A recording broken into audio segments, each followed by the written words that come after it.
Hi అండి అందరికీ. నేను మీ వైష్ణుని. వెల్కమ్ టు మై ఛానల్ 'వైష్యుతో సరదాగా'.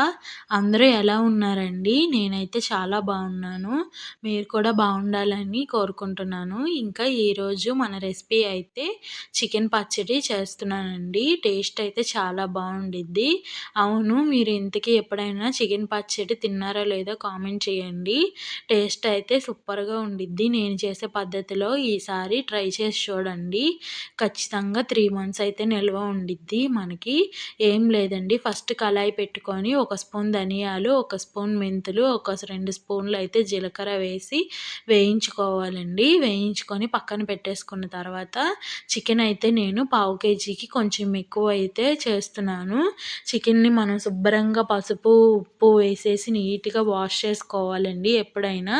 అప్పుడే మనకి చికెన్‌లో ఉన్న నీసు వాసన అనేది నీట్‌గా పోతుంది. లేకపోతే చికెన్ అంతా కొంచెం నీసు వాసన వచ్చినట్టు అనిపిచ్చిద్ది. అలా అయితే బాగోదు కదా తినేటప్పుడు.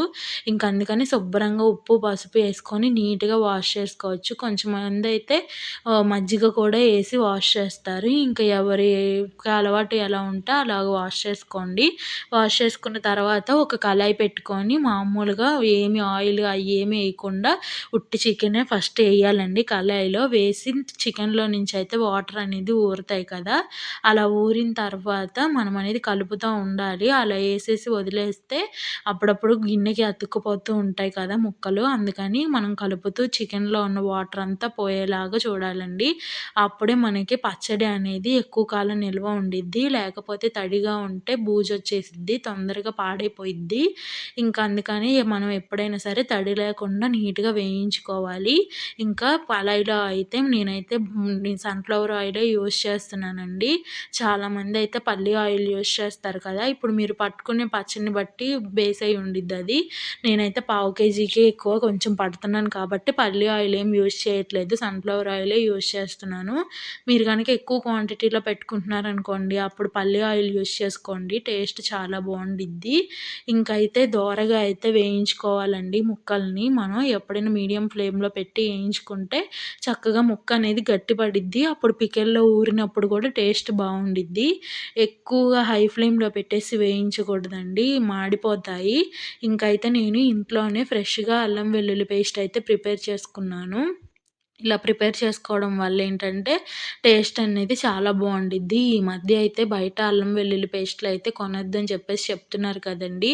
ఎక్కువగా కెమికల్స్ అనేవి యూజ్ చేస్తున్నారు. అందుకని మీరు కూడా ఎవరు బయట అనేది కొనొద్దు. కొంచెం కష్టమైన అల్లం వెల్లుల్లి తెచ్చుకొని నీట్‌గా ప్రిపేర్ చేసుకోండి ఇంట్లోనే. ఇంకొకసారి ఎప్పుడైనా మన ఛానల్‌లో అల్లం వెల్లుల్లి పేస్ట్ ఎలా నిల్వ చేసుకోవాలో నేనైతే వీడియో పెడతాను. నచ్చితే గనక చూడండి. ఇంకా మనకి అల్లం వెల్లుల్లి పేస్ట్ ఆయిల్‌లో అయితే నీట్‌గా పచ్చి వాసన పోయేలాగా వేయించుకోవాలి. ఇలా వేయించుకునేటప్పుడే మనకి ఇల్లంతా మంచి స్మెల్ అయితే వచ్చిద్దండి. ఇంకా మనం అల్లం వెల్లుల్లి పేస్ట్ అయితే వేగిపోయిన తర్వాత మనం చికెన్ అయితే ఫ్రై చేసుకొని పెట్టుకున్నాం కదా!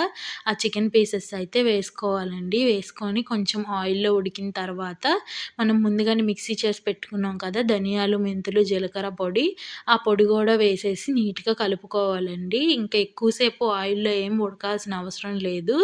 ఇంకా స్టవ్ అయితే ఆఫ్ చేసేసుకొని కళాయి అయితే దింపేసుకోండి. దింపేసుకున్న తర్వాత మీ టేస్ట్‌కి తగ్గ కారం అయితే వేసుకోండి. కొంతమంది ఎక్కువ తింటారు, కొంతమంది తక్కువ తింటారు గదా! ఇంక అందుకని కొంచెం సాల్ట్, కొంచెం కారం అయితే యాడ్ చేసుకోండి మీ టేస్ట్‌కి తగ్గట్టు. చిన్న పిల్లలు ఉన్నవాళ్ళైతే కొంచెం కారం తగ్గిచ్చేసుకోండి. ఎందుకంటే మనం మసాలా పౌడర్ కూడా యాడ్ చేసాం కదా! అందుకని కొంచెం తగ్గిచ్చేసుకోండి. కొంచెం సేపయితే ఒక 10 నిమిషాల పాటు అలా పక్కన పెట్టేసిన తర్వాత ఒక గోరువెచ్చగా అవుతుంది అని అన్నప్పుడు ఒక పెద్ద సైజు నిమ్మకాయనైతే పిండుకోవాలండి. మరీ చల్లబడిపోయిన తర్వాత పిండొద్దండి. అంత టేస్ట్ అయితే ముక్కకి పట్టదు. కొంచెం గోరువెచ్చగా ఉన్నప్పుడే మనం నిమ్మకాయ గనక అలా పిండుకుంటే టేస్ట్ అయితే చాలా బావుండిద్ది. మనం అలా పట్టుకున్న తర్వాత పిండిన తర్వాత నిమ్మకాయని ఈ పచ్చడంతా అలా దాకలోనే ఉంచకుండా మనమైతే ఒక ప్లాస్టిక్ కంటైనర్‌లో పెట్టుకుంటే మంచిది. ఎందుకంటే స్టీల్‌యి ఆటిల్లో పెడితే గనక బాక్స్‌కి బెజ్జాలయితే పడతాయండి. ఇంక అందుకనే స్టీల్ బాక్స్ కాకుండా ప్లాస్టిక్ బాక్సుల్లో పెట్టుకోండి పచ్చళ్ళు ఎప్పుడైనా సరే. స్టీల్ బాక్సుల్లో పెట్టొద్దు. వీడియో నచ్చితే లైక్